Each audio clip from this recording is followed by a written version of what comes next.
This is the Bristol Flyers podcast.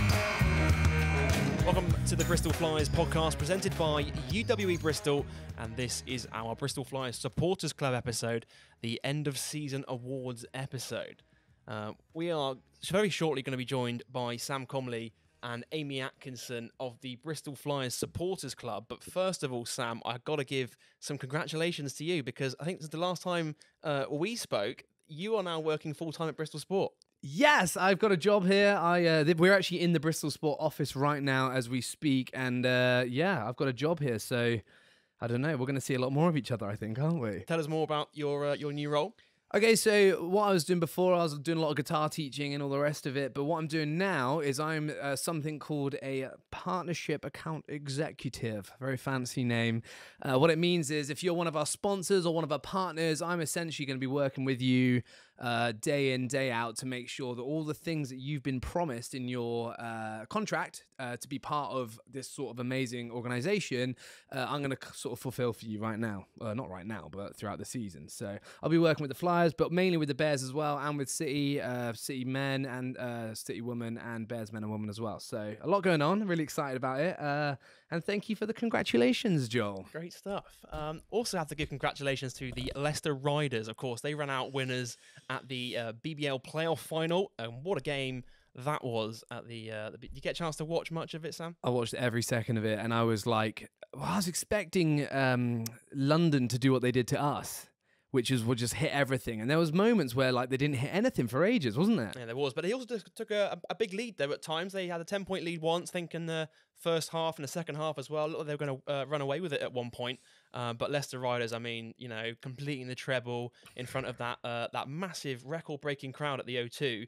And I think I saw a tweet from Lethal Bizzle after the game, and because he was sat courtside, No way, along with plenty of like other big names, but he was sat courtside, and the tweet he put out was something along the lines of, "It felt no different to being at an NBA game," which, you know, hats off to the BBL because I wasn't there personally. I've been there before in the past, and it's been a fantastic atmosphere. It does feel like you're watching an NBA game in person. What was the total bums on seats? Do you know? I think it was around 15,000 total, or maybe it was 16,000. I'm not too sure actually. But that was a fantastic day. And obviously, recently we held our get-together, the Flyers end-of-season get-together before the players all went home. So they've all gone home now down at the Village Hotel. We just did a quick Q&A with some of the fans, which I wish we made it into a podcast because it was such a good episode. It would have been a great podcast episode, but we'll make notes of that for next time. Unfortunately, I couldn't be there because I was off watching Russell Brand that exactly same night. One of my friends once described me as Russell off-brand. So thanks for that. Yeah, of course, he was down here, and there's plenty of other things going on down here through the summer as well. Of course, we've got Killers this week. Yeah. Elton John's coming here as well. And plenty of stuff happening this off-season around Ashton Gate. So do keep your eyes out there. We're also hoping to have some news about the Sporting Quarter come through this off-season, good or bad. Fingers crossed it's good news. We're just waiting on that planning permission. So as always, first place you'll find out about that is via the Bristol Flyers website and social media partners, social media channels even. A couple of other things to go through here before we get underway with the episode. A bit of news from around the league. Newcastle Eagles announcing Mark Stoutel will be their head coach, which will be a fantastic matchup between Coach K and Mark Stoutel next season, the battle of the GB coaching staff. So that will be an exciting game. Sky Sports is back for another season. They just renewed the contract for another season of Sky Sports basketball. And I think I read also online that the BBL is looking for a free-to-air partner as well to accompany the Sky Sports footage. Of course, they have the BBL player, but they're looking for another TV platform, ideally free-to-air to be showing British basketball. So again, one to keep your eyes on during the off-season. I'm so glad they've got Sky Sports back, actually. It's really cool that you can just log on and watch it throughout the season, games that the app I used to watch Premier League and all the rest of it.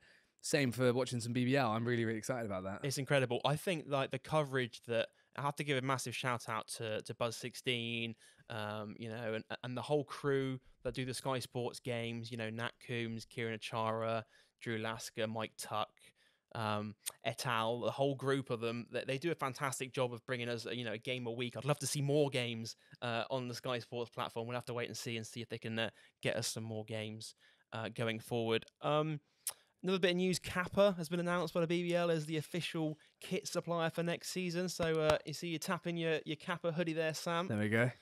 It'll be at least one more season with the Flyers, with the whole of the BBL, including the Flyers. So that includes playing kit, which we'll be revealing next season's playing kit this summer as well. So more, it doesn't stop. Like the season's finished, but there's still plenty of stuff happening here, at Bristol Sport HQ. And one thing I am working on, I've got a vacation booked in next week, but when I come back, my first thing I'm working on is season cards as well. So, or season tickets, I'm supposed to call them now. They're not called season cards anymore. Season ticket information will be released in the next couple of weeks or so. So do keep an eye out on Bristol Flyers platforms to be first to get your hands on season tickets for the 22-23 season. You've been watching too much American TV, calling it a vacation. A holiday. Vacation. Should we get to this week's episode of the podcast? Yeah, sounds good. Here is episode 13 of the Bristol Flyers podcast with the Bristol Flyers Supporters Club. This is the Bristol Flyers podcast. Want it all? You'll find it here. Because at UE Bristol, we empower students to make a choice, to choose a community of bright minds and courageous thinkers, to choose to stand out, with courses designed to equip you with the most in-demand skills, to choose a mindset, the kind that employers want and need. Don't just choose a city, don't just choose a course, choose to do university right. Choose UE Bristol, not just another university. But don't just take our word for it, search UWE Bristol today. This is the Bristol Flyers podcast. All right, welcome back to a very special edition of the Bristol Flyers podcast presented by UWE Bristol. And joining us now are the two founding members of the Bristol Flyers Supporters Club. It's Sam Comley and Amy Atkinson. Guys, welcome to the podcast. Thank you so much for joining Sam and I on the podcast. No, you're welcome. It's a pleasure to come down and meet you guys and be on the podcast. Yeah. And Amy, you've been a long-term supporter of the Flyers. How long have you been involved with the Supporters Club, and how long have you been coming to Flyers games? I think my first game was the 2015-2016 season, so with like Tyrone Lee and all those kind of players, Greg Street, obviously Roy as well. So yeah, quite a while, but this has been a really exciting season. I mean, just how are you guys getting on without Flyers basketball on your weekends? Because I don't know about you, I had my first weekend without Flyers basketball last weekend probably, and it was quite a strange feeling.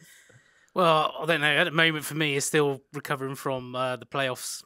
Yeah. So I've not quite missed it at this moment in time, but I think if you ask me this question again in a couple of weeks, it'll be a different story. I'll probably feel a bit lost, especially as all the other sports are all finishing now as well. Yeah. For the summer, so it's kind of... That's it. No rugby as well, no football. Amy, what have you been up to since the end of the season? Just absolutely bereft, nothing to do. No, it's always, sort of you hype it up, don't you? And then it comes to the end of the season, and it's so nice if it continues a bit longer with the playoffs, which it did. But then it's just all over, and you're just kind of like counting down the days till September. Yeah. Obviously, it's good to have you guys with us this season, because last year we did the whole season the season before, we did the whole season behind closed doors. What was, just talk us through what that was like for you guys as supporters to be, supporting the club from home and just being able to watch on the live streams. Well, this is where the Supporters Club actually came in quite handy, because we managed to talk to each other through Facebook, for the group, and in chats, just so we were talking about the games. So we still had that connection. We did a quiz night as well, which went really well. So we tried to get that community going still and support each other through that difficult time. Yeah, I think that's the thing, isn't it? Like social media, like the whole pandemic thing is just shown how important social media is to because that was literally the only way that we could communicate with you guys as a fan base. We tried everything we could to recreate the game day atmosphere, but without the fans. But it was so hard. You were even pumping music into an empty arena just to try and come through on the live stream to sound like there's a lot going on. But really, we were just playing in front of probably about 20 people tops in the whole SGS. Yeah, no one's listening because you've got the refs and then you've just got the table officials. There's the guys doing the media, and then there's me and Helen just going. Meh, meh, meh, meh. That sort of thing. I'd be interested to know, actually. You've obviously had all the social media and like we were trying to pump stuff out to you, and you were talking amongst yourself. Did people join it that you hadn't met before, who you've now since met and have built some friendships in that way? I think so, definitely. I mean, I think during the pandemic, we had a big growth in numbers, didn't we, on the Facebook group? And coming back to, sort of in-person supporting, we've met an awful lot of people that we only knew online. And that's the magic of it, really. You get to know everybody, don't you? You get to make new friends and connections. Yeah, everybody seems to come to us, though, expects us to know actually everything about Bristol Flyers and what goes on at Bristol Sport. Yeah, I mean, one thing I've noticed this year, especially this year coming out of the pandemic, is that there are so many people coming to Flyers games. I see it on social all the time. Oh, enjoyed my first Flyers game tonight. And that's all it takes, isn't it? Just one really good game to get hooked. And that's how I got hooked. I see, people like Dave Fevs, for example. His first game was the Daryl Corletto game. He always talks about it on social, and that was his first game. Like, obviously a bad memory, but for like that moment where it's like a tight game situation, that's all it takes to get hooked. And people coming into the sport for the first time, I think that's really special. I think that's really important. Hopefully, as Flyers moves forward into the future with down the line with the Ashton Gate and things like that, in terms of bringing new people into the sport. And Sam, I know you like to watch rugby as well and the football. Are you finding a lot of new people at matches that have come from rugby and football audiences? Yeah, you do actually see quite a lot that come from both these audiences, and that would definitely pick up more when the Sports and Conference Centre comes down to Ashton Gate. I think that there is a big potential to tap into that audience. Even when I rang around after football games, was waiting to come up to Flyers straight after, there's people that thinking, oh, if it was here, I would have gone. It's quite a large number, so yeah, it's quite exciting times ahead. I'm hoping we don't, though. It's a bit, it's really exciting that it's coming up. I'm hoping there's people who live up your way who aren't put off by the fact that it's going to be all the way down here as well, That's something that we've got to make sure we definitely don't neglect when we do it, isn't it? Yeah, definitely. So me and Amy and Fevs as well, we were asked to, we had a meeting with the project manager for the new arena. And that's some of the things that we raised was concerns about how do we keep that same... that feel, that Flyers family being close-knit, that the atmosphere that you get at the Wise is kind of unusual. You don't get that at new arenas. So we've been to Leicester and Newcastle and stuff. They're really nice venues, but it does lose a bit of that atmosphere because of how big that venue is, and how can you replicate that in a new arena? That's huge, isn't it? Because like SGS, it's probably. I mean, you've been to a few other venues around the league in terms of. I don't think there's a venue like SGS, and the fact that you can literally reach out and touch players when you're sat courtside. Like you are on top of them, and a lot of players say that's quite intimidating as well. Yeah, but it does. You could look at the venues in America, and they are very right on top of the court, and they're big venues. So it is possible. Yeah. So hopefully, because we have that connection now with the project manager, and we can actually liaise with the fans through the supporters group to find out people's opinions and feed that back and see if we can help create that same feel when we move, really. Try and do what we can. Yeah. I'm surprised we've not had any of the guys really jump over to get a rebound or something and break someone's nose or whatever. Well, we've had a few drinks spilled, haven't we? It's about on commentary. A few players get more than they pay for when they sit courtside because, they'll have like a massive centre just land on their lap when they're sat courtside and drinks go flying. I think I've seen that a couple of times in the last few years, which is always quite entertaining. It'd be worse, in America when they had Shaq playing, and you see that a few times of Shaq diving into the crowd. You're like, he's crushed a few people, but it's part of the game. Yeah. Amy, I know your daughter Olivia is a massive Flyers fan as well. Yeah. I have to give her a big shout out, and she's been coming to games with you as well, and that's great to see. Is she playing part of the junior program as well? She has been playing for the Flyers girls in previous seasons, and she started coming when she was 7. So, and that kind of led to Saturday morning training with Roy and Rachel, sort of helping out. And I think that really was the hook, was kind of building that friendship with Roy, and then going to watch him play. That was how we kind of got in to the sport, really. But yeah, I think for the young fans, you see them coming in, don't you? And you see the smile on their face at the end when they get that smile or that high five off the players. And I think that's such an important thing, to encourage that next generation of fans, really. Yeah. That's been the shame a little bit, not having the after the games, the fans coming and having their stuff signed by the players. It started happening a little bit at the end, didn't it? Yeah, it was like at the start of the season, it was like we wanted, because we stopped it during the pandemic, and then I think they started to, as the season wore on, they did stick around on the court, but I do think next season that will be coming back in terms of, supporters will be able to meet the players and out in the foyer after the games, because that's a huge part of like what is so special about, especially Flyers and and like the whole British basketball kind of thing, because players do that. You don't see that often in like football or rugby. You don't see players sticking around afterwards. They usually go straight off, So I think that's really good. Yeah. Obviously, we've got you on here to reveal the winners of the Supporters Club end of season awards. First of all, tell us more about the Supporters Club and how people can get involved with the Supporters Club, because it's been going for quite a while, hasn't it? Yeah, so we're predominantly on Facebook. We've got a group on there where people can, we kind of use it to keep in touch with one another and, sort of put our opinions and kind of just share kind of news from the Flyers as well. But it's a really nice space for people to come together and talk about the club and, sort of what they love about it. So we're on Facebook and it's Bristol Flyers Supporters on Facebook. And it's great because, like you said earlier, there's a lot of new fans attending games for the first time, and they tend to join that group and ask for advice on what they should expect on the game day or where they should park. And so it's quite nice that we're able to reach out and help those as well. Yeah. Well, we had a tweet, didn't we, after we put out the last episode with Coach K and Nick Burns from Matt Hardy, who is a new supporter this season. Shout out Matt Hardy if you're listening to the podcast. But he obviously is new to the whole Flyers family this year. Knew nothing about it, and then just tweeted us, I had no idea there was a supporters club.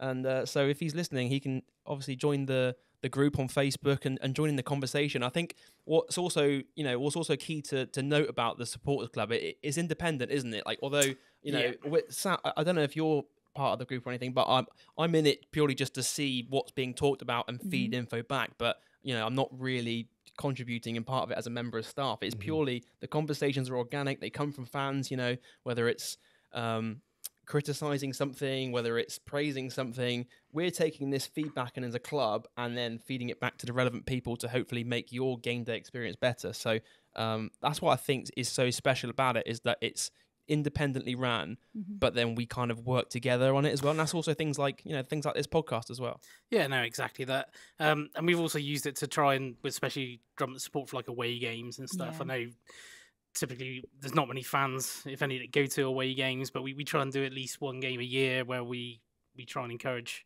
as many people as possible to come. So we've seen that in the past with a trip to Surrey, and then more recently with the playoffs. Group of us went.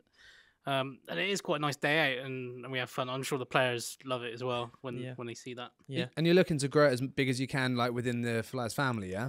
Yeah, no, definitely. All right, well, I'll get it on my notes and we'll shout it out throughout the crowds as well. Why not? I've not even thought about doing that before. 100%. And also, you guys have the flag. And there's, am I right in thinking the flag is here right now with us on the podcast? It is here, yeah. Let's get it out. Come on. It's Show a me the two-man flag. job, mind. Well, two-person. Sam is reaching right now. Just making sure there's no stewards from London here. Yeah, they had their band. They had their flag confiscated. Was it confiscated or just? No, they let us keep it. They just made us take it down. Health and safety, apparently. Joel, you're going to have to hold it as well. Sam is unraveling the flag as we speak. The big Flyers It's quite family large. flag.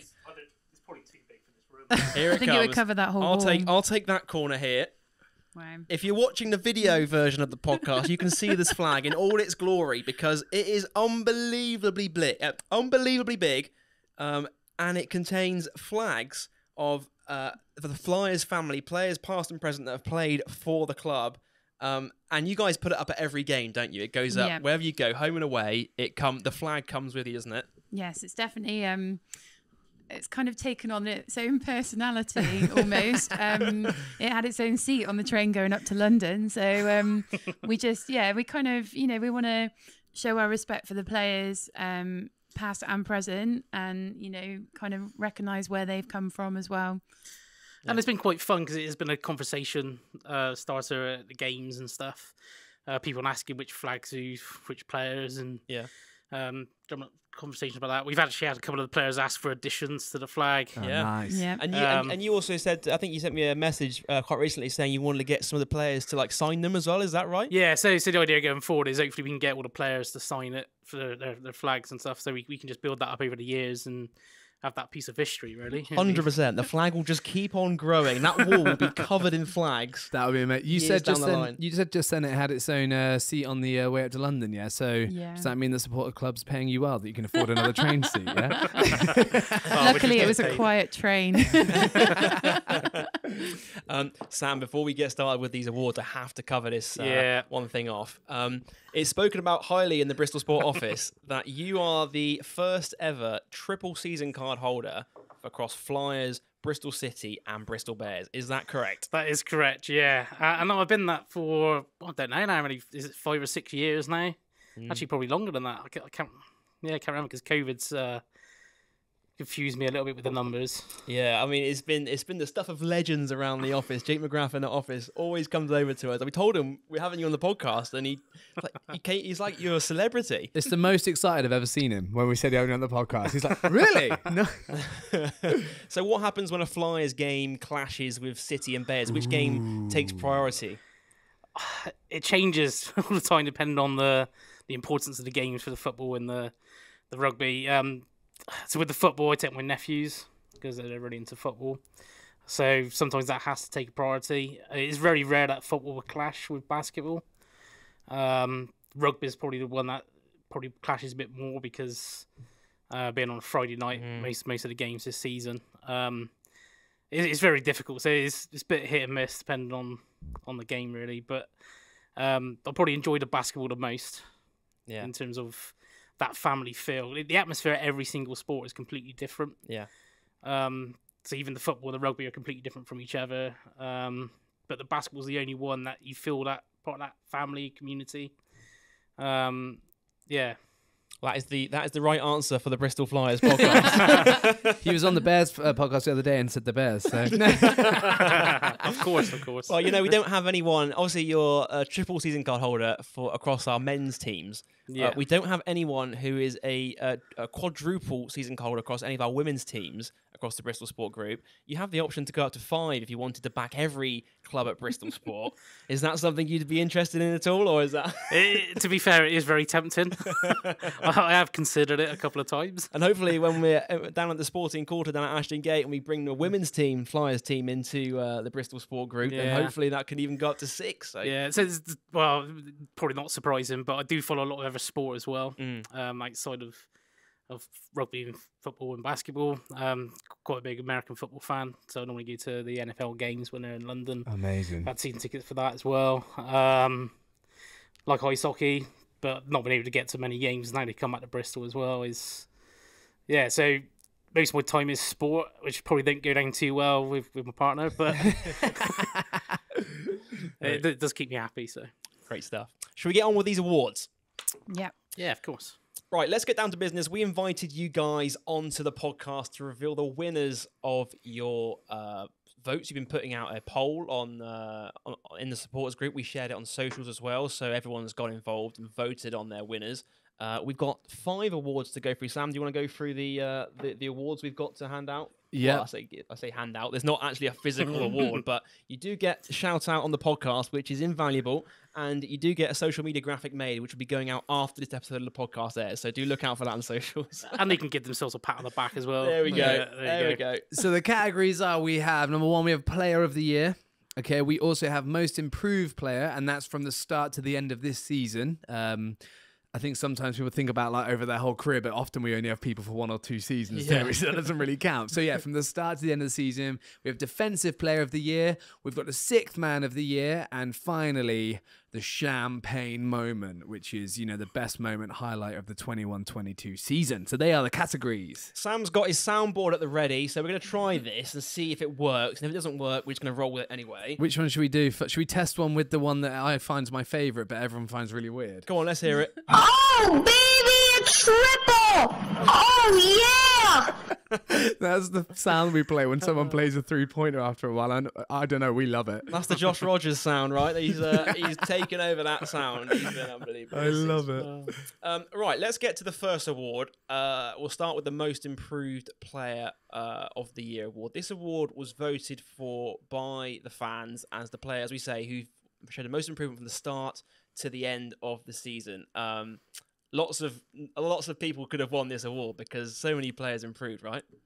Yeah, no, definitely. It was kind of a difficult one though because there were so many new faces. So we did ask for the fans to vote from what the progress has been from the start of the season to the end.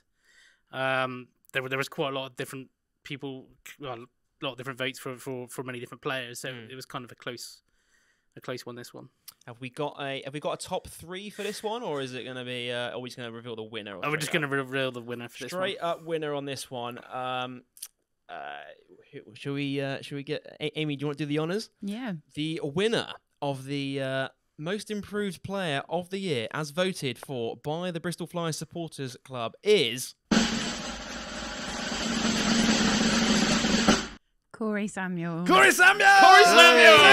Hey! What an absolute legend. Oh, I put a wrong sound on there. Oh, there goes a flying airplane sound. Great stuff. Yeah. Congratulations to Corey Samuels.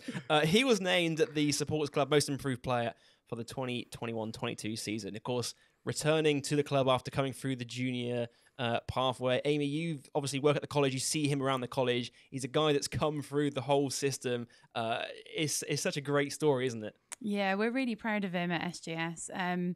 Particularly, his face is all around the place now as well in the new Brunel building. There's a big pull-up poster of him.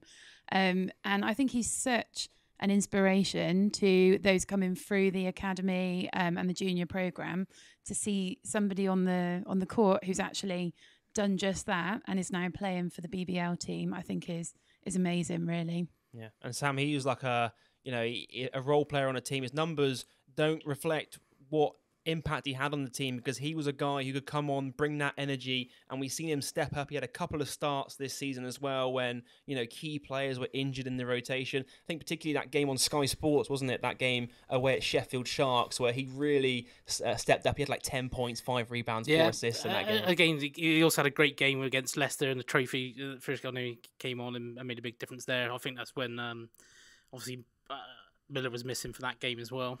Yeah. Well, many congratulations to Corey Samuels for winning the Supporters Club Most Improved Player of the Year award. He was nice enough to record this message for us on receiving the award. Hi, everyone. Just want to thank you for voting me as the Most Improved Player for you guys this season. Really appreciate the recognition. It means a lot to me. And also just reflecting back on the season briefly, just want to say thanks for all the support along the way. You guys helped us as a team and me personally get through a lot of rough patches this year, just for your support and the way that you are.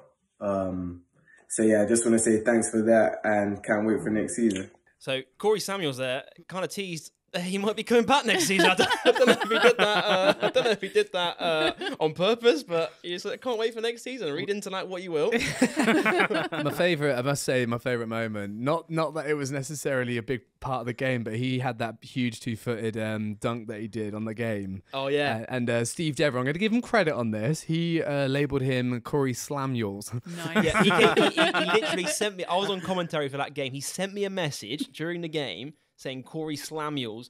Didn't see it till after the game. Straight away, put that up on Instagram and use the caption Corey Slamuels. So shout out to Steve Devereaux on that one. Right, let's get on to the next award, which is for the Sixth Man of the Year award. So this award voted for by you guys as the player that made the most impact off the bench this season, and again, this is an award that could have gone to so many people because we've got a very deep team this year, much deeper than in previous seasons. Yeah, it's a very close. Between 4 players, it's all very close. Mainly between Simmons, Samuels, and Captain Josh Rogers. Yeah, it was very tight indeed. Shall we go through in order from 3 through to 1? Who was who was the winner. So Yeah, we can do. Yeah, so third place for that was Josh Rogers. Josh Rogers in third place. Of course, he did start quite a few games towards like the latter part of the season, so quite understandable there. Yeah, he's like 5.5 man. Yeah. And then should we go to the top two? So it's between Zack Simmons and who? Sorry, Corey Samuels. Corey Samuels and Zack Simmons. So should we say the winner? We could have a double here with Corey Samuels. Corey Samuels could clear up here. He could get his second award already. Should we just do the first one, because then we'll know if they do the second one who the first one is? Yeah, I think that's probably the best option. Here we go. Okay, so Sam, do you want to do the honours in this one? So the winner of the Sixth Man of the Year award is, drumroll please, Zack Simmons. Zack Simmons! Zack Simmons! Zack Simmons! Boo! So I just got an air raid siren going through now, so... Awkward moment while the air raid siren just finishes. Yeah, nice. There we go. Now it's finished. Well, many congratulations to Zack Simmons, of course, voted by the Supporters Club. Sixth Man of the Year, 36% of the votes going towards Zack Simmons, which I guess shows how competitive that was because, as you say, so many people could have won that award. So congratulations to Big Zack. Rookie season coming out of North Texas for him, 26 appearances, 22 of those games coming off the bench, 8.6 points per game, 15th in the league and average rebounds per game at 6.3. Again, he could have been a candidate for most improved as well because you really felt his confidence improve from the start towards the back end of the season, and some massive plays, in some crucial games down the stretch. Yeah, some big blocks as well from Zack, which, is always good to see. Yeah. Especially that game, it was against Newcastle. Huge game. Where he got right at the end, when it was 20 seconds to go, got that basket from offensive rebounds, and then gone to the other end, and then got that block right at the end. Yeah. Was that the and one basket? It was. Yeah, it was huge. I remember that. He single-handedly carried us over the line in that game. It was like a free throw situation. I think TJ missed a free throw, and then Zack Simmons corrals the offensive rebound. He snatches it away, lays it up, gets the foul as well. A hard foul, I must say. It wasn't just like a little tap. He was like almost dragged down by the arm, wasn't he? I was going nuts on commentary, and then the other end of the court, final chance. They get a chance to I think it's to tie the game or something, or take it to overtime, and they drive baseline, and then Zack just comes out of nowhere, and it's the second game-winning block of the season. That one. I mean, you look at like how much of a defensive team the Flyers. You don't think you realise it. Like we're the third best defensive team in the league, and winning games down the stretch with defensive plays rather than offensive plays, it kind of just sums Flyers up getting it done. It's kept us in quite a lot of games this season, even got us back into games. It just shows the fight and grit that has been this team all season. Yeah. Was that your favourite Zack Simmons moment? Do you feel that block at the end of that Newcastle game? It was certainly mine. Yeah, I think it was mine as well. And the arena just went wild, didn't it? I love that moment when something big happens and everybody's on their feet, and you can't even hear yourself think, but it's brilliant. Yeah. Well, Zack flew home to the States last week. Oh, nice. But we do have a video message from him, so let's play it. I just want to say thank you to everyone who voted for me as Sixth Man of the Year this year. It was a new capacity, a new role for me throughout my basketball career. And being able to embrace that and help the team in any way possible, was an ideal situation just to get out there and play for Bristol and show y'all, the passion and love that we have for the city and for the team and club. So I appreciate y'all, and thank you very much. Thank you very much. It kind of got cut off there at the end, but I think he said the word much. But, I mean, Zack, he talks so well. I mean, we've done loads of things with him on camera. He talks so well and talks so highly of the Flyers program, doesn't he? In terms of those stuff on camera, he's really good. I think for him, like coming out of college where the culture in America is just so different, like in their college, they have probably more fans than we've got. Well, not necessarily fans, but bigger stadiums for people to come and watch. And so he came here, maybe, I've not actually heard this from him, but maybe it was like, wow, this is going to be so different. But he really, really loved this place by the end, didn't he? He did. I think, and again, he did that adjustment period. Like lots of Americans do that in their first year out of college. It takes them a few games to adjust to the physicality of the league. But I think by the end of the season, we were seeing him, play his best basketball at the right point of the season, because you want to be playing your best basketball come playoff time. Let's get on to the next award, shall we? So we've gone through the Sixth Man of the Year. We've gone through Most Improved Player award. The next award is for Defensive Player of the Year. This one, again, voted for by you guys as the player that made the most impact on the defensive end of the court. And again, it could have gone to so many players because we had players in the top 5 in steals, we had players in the top 5 in blocks, we had players with game-winning blocks. We're the third best defensive team in the league this season, conceding an average of just 77 points a game. Again, such Flyers being known for their defense. This is the award that most players want to win, being known for their defense. That's what separates the good players from the best players. No, definitely. It's this again is never close voting for this award. Which just shows how the fans appreciate the whole team's efforts at both ends of the court throughout the season. Yeah. Shall we go through? Shall we go for the winner straight away? I reckon we just go straight for the winner. Shall we? Yeah. Let's cut the nonsense. Let's go straight to the winner. Let's find out who the sports club voted as their defensive player of the year. Are you ready on the soundboard, Sam? I am ready. The winner of the defensive player of the year, as voted for by the Bristol Flyers Supporters Club, is Malcolm Delpesh. Malcolm Delpesh. Delpesh mode. Delpesh mode. I think that. I mean, we used to say it all the time on social, but how good has it been having Malcolm Delpesh back with the club? Because obviously we had Marcus with the team over the last 2 or 3 years, and we've seen how much he's grown and obviously moved into that role in Sheffield. But Malcolm obviously only played that short spell in the 17-18 season and has just come back like a completely different player. Yeah, it's kind of strange. Well, for me, a bit controversial probably, but I always thought Malcolm was a better player in the first season when he joined. Yeah, a bit of controversy there, I know, but then, yeah, Marcus did improve drastically when Malcolm left. He did improved drastically there for us and was a huge player. So that was a huge loss for us. Yeah, it was. Our loss definitely was Sheffield Sharks' gain. But if there's one way to replace Marcus Delpesh, is to bring Malcolm back, right? Well, we call him Malcus. We call him Malcus because at the beginning of the season, everyone got it wrong. So everyone it was just hybrid Delpesh. Yeah, I'm sure the casual fan is like, yeah, it's just Marcus coming back. No, it is Malcolm coming in. They probably got confused when they watched the first Delpesh derby. I didn't know about Amy, but it was kind of difficult booing Marcus when he was at the free throws and stuff. Yeah, it felt a bit awkward.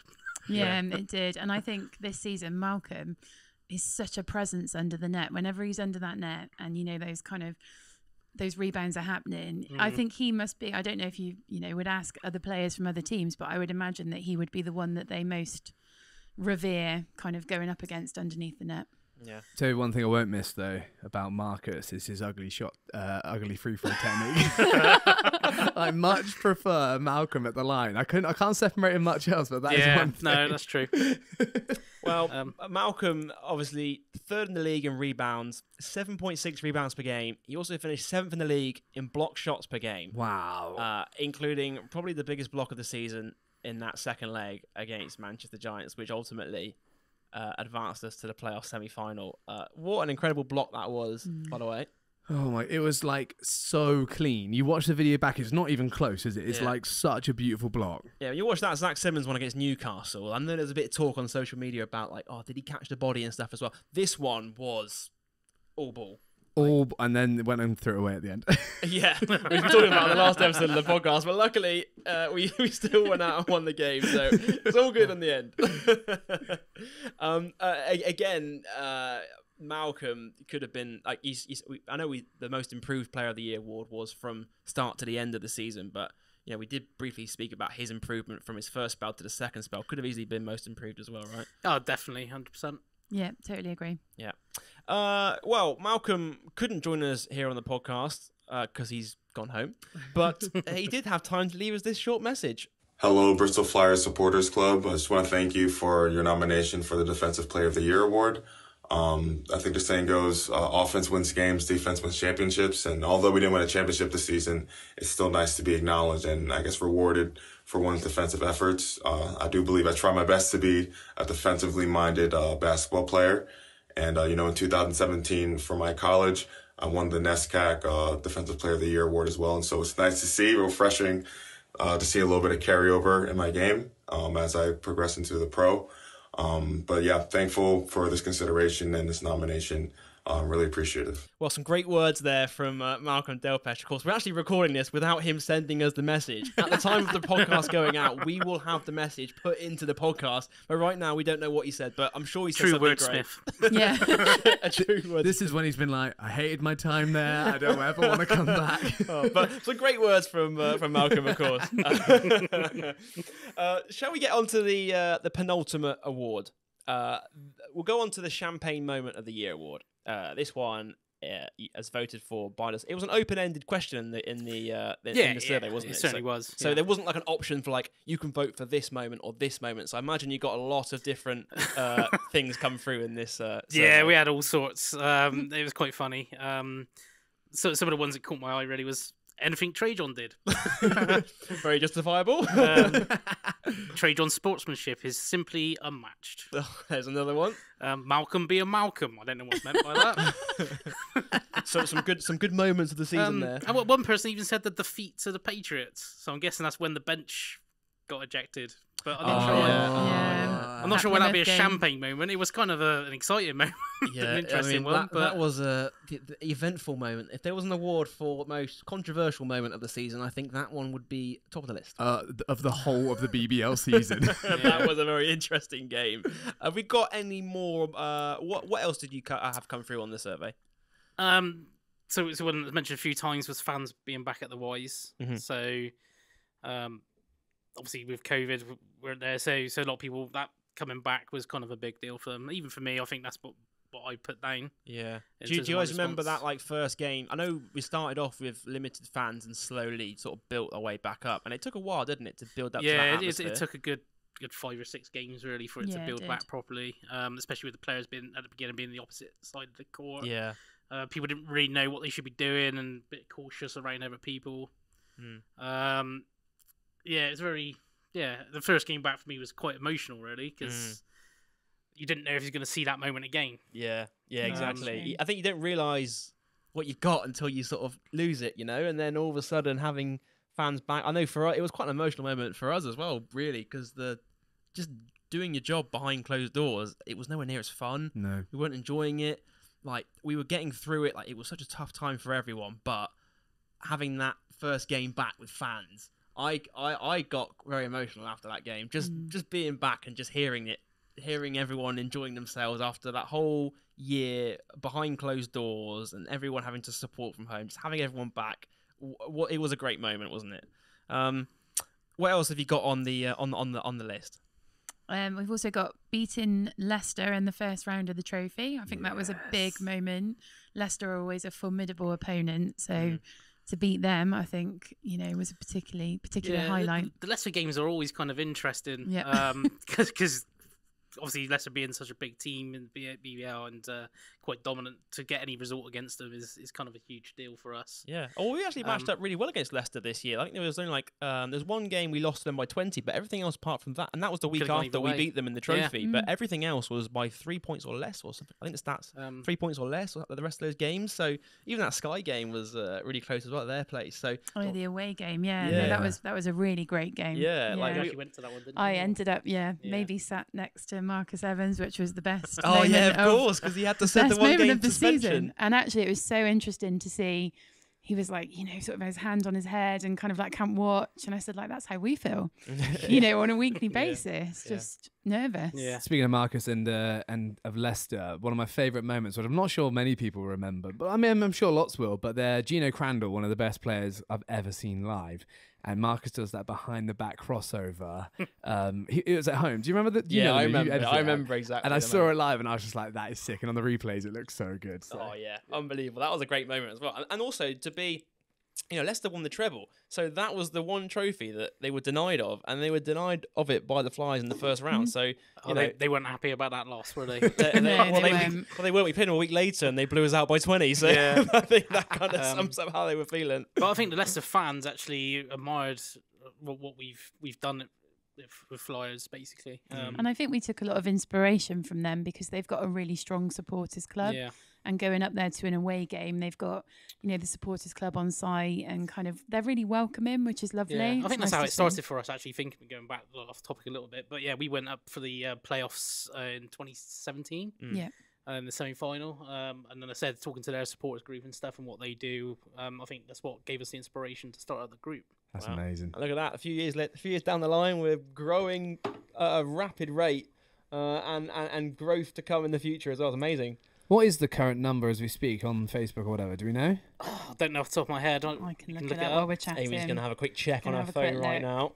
But yeah, I mean, it is growing at a rapid rate. People I always see messages of new people joining the group and sparking conversation, in that group. So Yeah. We've got 367 members at the moment. almost half the capacity of SGS right Yeah. there in the group. So if you do go to games and you're keen to get involved with the supporters group, we're going to put the link in the description to this episode of the podcast. So click the link, join the group, completely free. Start conversation with fellow members of the Flyers family and talk about whatever you want. Anything's off nothing's off limits in terms of the supporters group. Go and chat to your heart's content about all things Flyers and British basketball. Love it. That plug there. That was a good plug for it, right?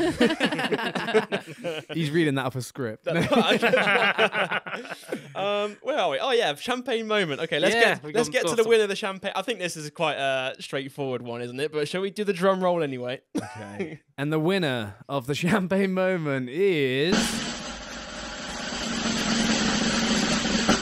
So the home playoff win against the Giants, and in particular the basket by Miller with 8 seconds left on the clock, the block by Malcolm, and then that sent everybody into an absolute spin at one.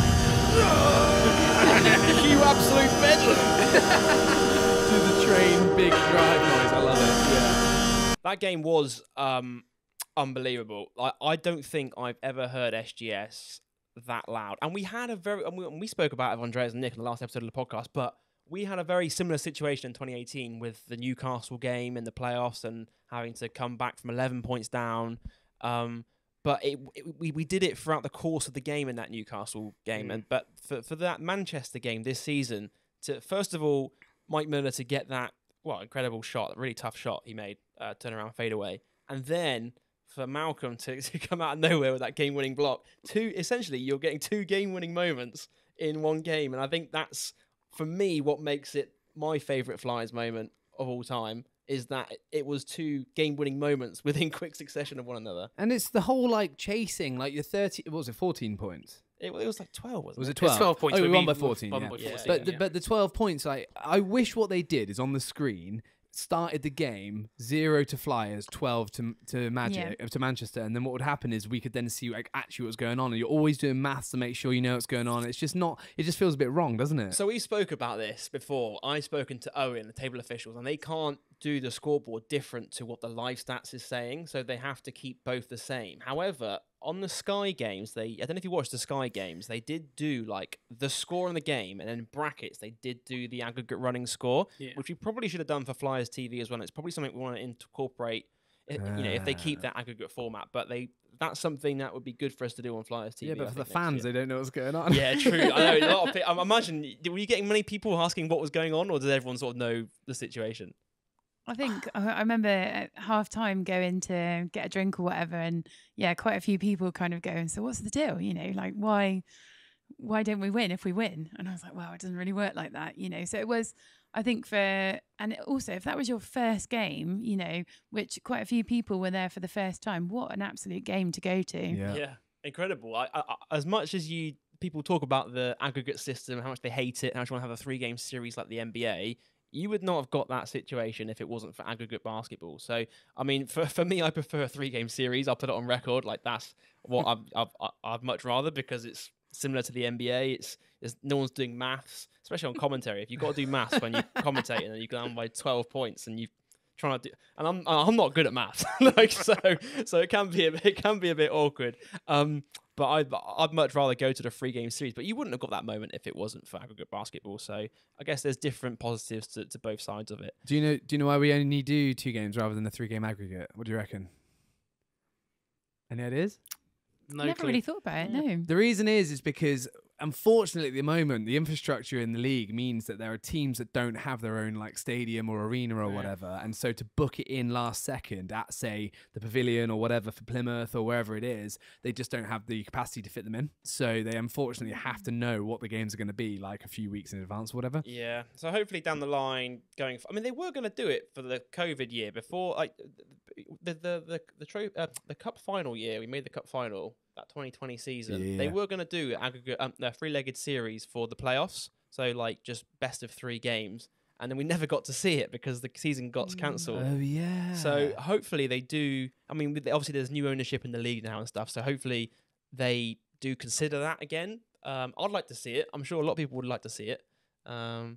We will see. I'm going to put you on the spot here. What was bigger, the Mike Miller shot or the Malcolm Delpesh block?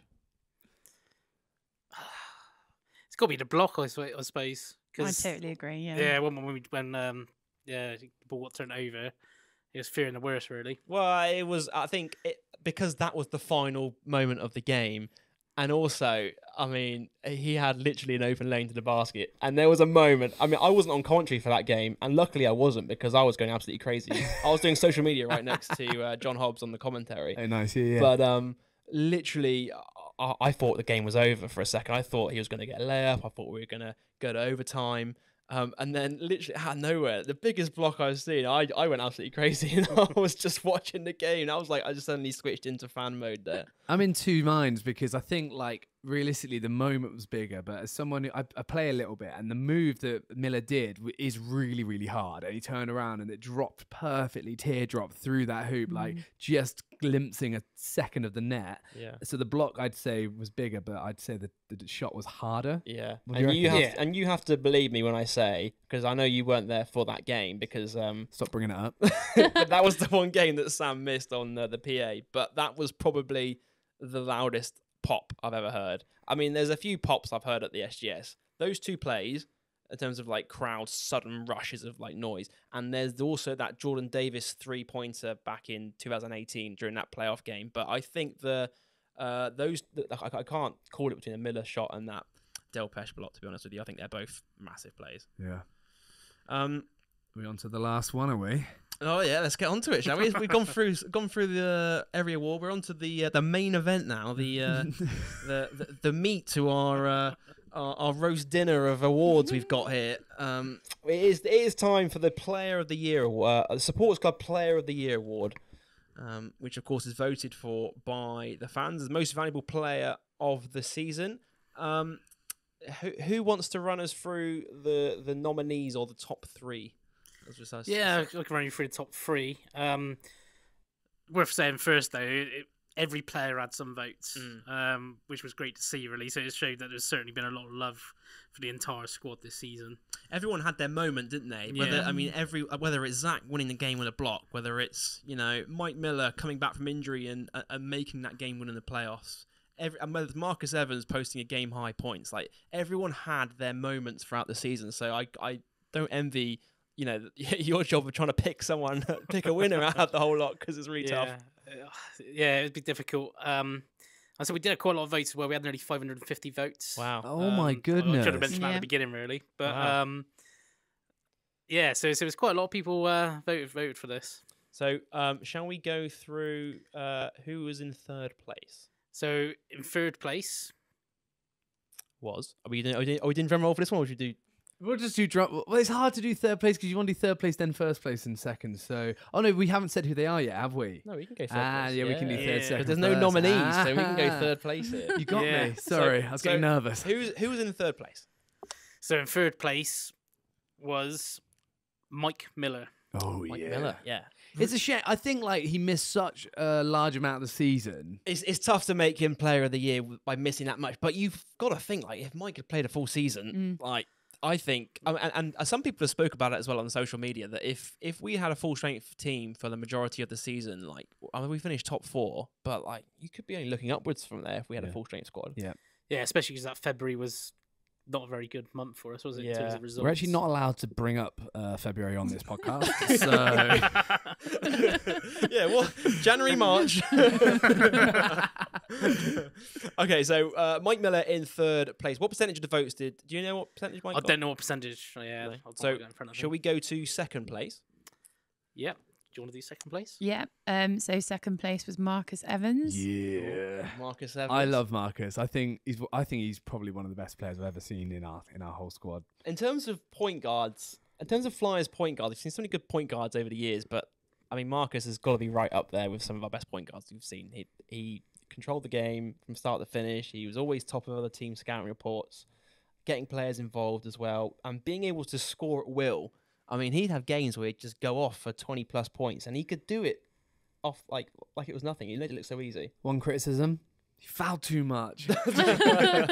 He did like a foul, but that just shows how aggressive we were as a team. We were an aggressive team on the defensive end. You know? I think the opposition knew that they could get to him as well a little bit. Yeah, so we saw that, didn't we? You can see they were trying to wind him up to draw in those fouls. So that, I suppose, the maturity of that coming into there is and it's the rookie season for him as well coming out, so he's going to obviously grow as a player from that as well. But for a rookie season coming out and playing in the PBL like that, incredible numbers. Well, we also saw, I don't know if you remember, in the first leg of the London game, semi-final, Kyler Kelly, I didn't actually see what happened, but he dragged him down or something, and there was an offense, unsportsmanlike foul. Do you remember? Yeah. And Evans was looking like he was gonna go off at that. him. The boys were really good at keeping him in or whatever, but then he went off for 8 points on his own in a row. Yeah. And it's so that in your head to be able to be really angry and then turn it on and bring your team to a point where we were still in the game. We were down by 10 at that point, I think. So it was awesome to see him. So yeah, it's really good, really great to see. So we've got Marcus in second, which leaves us with the winner of the Bristol Flyers Supporters Club Player of the Year. Drum roll, please. Trajan Jacobs. Trajan Jacobs! Trajan Jacobs! Congratulations to Trajan Jacob, who has been named the Supporters Club Player of the Year, and such a tough, a hard one hard decision to make, but well deserved from him. He had an incredible season. Yeah, he really did, and I think he from the fans' perspective, I think that every time he's come out, everybody has been, oh, what's he going to do next? What's TJ doing? And he's just got that real kind of almost like a cult following amongst some of the fans as well this season. Seen signs towards the end of the Lots season. of Yeah. Yeah, there were a lot of fan signs up at the Wise Camp. I've seen a few photos of some of the signs for him. And also, I think his ability to create highlight plays. I mean, he's just, whether it's a 4-point play, whether it's a dunk in transition, whether it's a steal, whatever it is, he, our top 5 plays in a month, most likely featured Trajan Jacob, Yeah. So I suppose you could call him Mr. Consistency, really. He was consistent as well. And it's that swagger. He does something sick, hits a 3 from miles out, and he just turns to the crowd and he's pulling out signs and all the rest of it. And you're like, what a legend! Yeah, he certainly knew how to whip up the crowd at SGS. So Trajan Jacob, the Flyers' second leading scorer, 17th in the league in scoring, average of 15 points per game, 3.4 assists per game. He's also top 10 in the league in steals as well. So he's, again, a player that can really do it all. It's not just scoring, it's playing defense, whether it's rebound. And he was the best rebounding guard in the league as well. He for his position, as a 2 guard, he had 7 rebounds a game. And he's a good guy because, in the penultimate game or the one in Manchester, the shoes he sort of raffled off, right? It was his idea, wasn't it? To bring him up. On the way home from we were on the way home from an away, I can't remember which away game it was now. Yeah. But he basically pulled me aside and said, look, I've got a pair of shoes that I just got a new pair of shoes. I've got this old pair of shoes that are game worn. I want to do something to give back to the Flyers family. I want to give them away somehow. So we just started up a free raffle at games. He said he wanted to give it away to one of the kids. So he said, look, if you're a kid under the age of 18, you can, at the next game, you can get a raffle ticket for free. We'll draw a winner out at half-time, and he will sign the shoes for you and give them away. And he gave them away to a lucky fan at that next game. It was incredible. Yeah. Well, Trajan flew back home to the States last week, but he did leave us this short message. What's good, everybody? It's the one and only. I just want to say I appreciate you guys for the amazing support that you guys gave us all year long. We really couldn't have done anything without you guys, whether it's y'all bringing signs to the games, whether it's y'all cleaning the floors, whether it's y'all getting there early to tape the floor and just being there for the walkthrough tunnel pregame. it's really unmatched. Like there's nobody else. There's no other fan base in England or in the world, in my opinion, that can top you guys. And I want to say from the bottom of my heart, I love y'all and I appreciate y'all for everything you've done. You've helped take my game to a level that I didn't even think was possible. And to see you guys give the support to not only me, but the Bristol Flyers in general, it's something that's amazing. And I'm excited to see what's new for the program. But on the other hand, I'm also super appreciative of the fact that you guys voted me the Player of the Year. It's truly an honor. And it really could have been anybody. It could have been Marcus, it could have been Mike, you know what I'm saying? But the fact that you guys chose me is truly unbelievable. And I appreciate every one of y'all. Thank y'all. Oh, that is nice, isn't it? Yeah, that was really nice. I think there's some really nice words from Trajan. He's the guy that like wears his heart on his sleeve, you know? So he was really when I messaged him to say that he was the winner of that award, he was really appreciative of it. He also messaged me to say, "Is there a plaque?" He said, "Is there a plaque?" Well, Trajan, if you're listening to the podcast, you get the pat on the back and you get the mention on the Flyers podcast, which is invaluable. It's more important than any plaque you'll ever receive. Exactly. That's it for that's it for the episode. We've gone through all the awards. What a season it's been. Just, I guess, your guys' reflections on the season as a whole and the awards. What did you make of it all? I think, coming back into the season after the behind closed doors, it's just been so lovely, hasn't it, to see everybody be back in the stands and just kind of, it's that real family feel again, which was so hard to kind of get online. And, I think everybody still kept in touch and the communication was there, but without being actually in that place, it was so difficult, wasn't it? So it's been brilliant for us to be It's back. also been good seeing all the kids enjoy themselves and them actually being involved and quite a lot of the things being about them, and that's kind of made it more enjoyable as a spectator as well, not just what's going on the court but off the court as well, and you see all the volunteers and everything they do. It has made a big difference, really. We tried to make a lot of noise at the last game of the season. Sam actually bought how many party blowers, Sam? 64. Wow. and handed them out to children. We handed them out to the children before the game, and their face was just like, it's like Christmas come early, really. Thing is, we probably gave them out a little bit too early because everybody peaked before the game started. But I think that's the thing we're looking to do is to grow on what we've built this season and trying to help improve that atmosphere and trying to keep it unique and come up with new ideas and see what we can do to make everybody know who the Flyers are. Yeah, we really appreciate it because there's only so much. Joel's only got time for so much. I've only got time for so much. So stuff like this is actually really invaluable. We couldn't do, we couldn't create as much family without people like you who are doing it for us. And it doesn't go unmissed. We really do appreciate that sort of thing. Isn't that right, Joel? Yeah, absolutely. We couldn't do it without you guys. Fans, basketball without fans is nothing. Like, just the support you guys do to, you guys pay your hard-earned money to support us week in, week out, the players, the staff, everyone appreciates it. And let's grow it going forward. Let's see how big it can grow. That's going to do it for our episode of the Bristol Flyers podcast for this edition. Do a couple of things to go through, I guess. We're going to have news of player signings over the summer. Mm-hmm. So I've got a holiday to book up first. But hopefully, it depends if coach. It depends when coach messaged me. I know nothing. Yeah. I'll tell you now. Everyone tweets Bristol. If you're watching, everyone tweets Bristol Flyers saying sign so and so. I know nothing until coach tells me we signed so and so. I know we're expecting Corey back. Well, there we go. We may have got a sneak peek in the podcast. We'll see. This is really strange because Coach K tells me everything. I know everything. So we've got news of player signings will be coming out as and when it comes in. Do look out in the next couple of weeks for season ticket info. We're going to do that, I think, around mid-June. I think budgets has just been signed off for that, which is that's great the question news. we're going to get all the time. Yeah, when can we get our tickets? So if you're listening, I think it's going to be mid-June we're going to go out. So just keep an eye on Bristol Flyers socials and the website for that. And then through the off-season, Sam, we're going to try and get some more episodes out, aren't we? We're going to try, get some people who you might not expect to be on the podcast. Some quite informative ones. Maybe look at some of the physio. Is it a physio we're going to get on? I think we're going to try and chat to some of the staff at the club to find out more about their backgrounds and stories. Yeah. We're going to get new signings on the podcast. We're going to get any more cooking with Coach Nick? Maybe we might get some. Well, I have to ask Nick Burns that. But I told Nick it was it's gone down so well with the fans. We'll have to get him back on and do it. I'm afraid I know his answer. It's probably going to be a no.